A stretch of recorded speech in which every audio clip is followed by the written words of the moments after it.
It's really significant. It is the second largest city in Ukraine. It's very close to the Russian border, about 20 miles in distance. And up until this point, the Ukrainian military has been able to keep Russian forces out.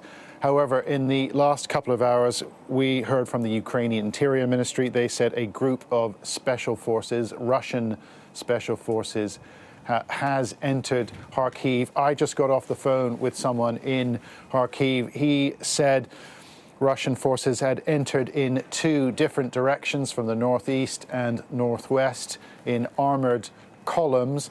And Sky News has verified pictures of Russian trucks, Russian lorries entering into Kharkiv, also Russian troops on the ground.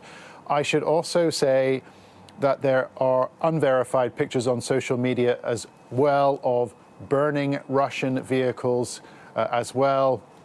A tank or an APC, an armored personnel carrier, certainly looks or appears that at least one of these columns has been stopped. And I think this is one of the problems that the Russians have. Basically, the vast majority of people who live in that city do not want their soldiers to be there. The person I was speaking to, he was in his basement. He was taking shelter, but he said, "Look, you know, this is a city with many ethnic Russians, with many Russian speakers. But the fact is, it has changed. The city has changed over the last 10, 15 years. People do not want a Russian invasion. Their loyalty ultimately is to the Ukrainian government, to the Ukrainian state. And I think this is going to be a big problem for the Russians. They are going to be able to move special forces into cities like Kharkiv.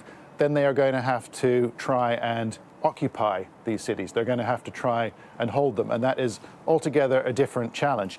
We found out yesterday here in Dnipro that the vast majority of people just don't want them. They don't support them.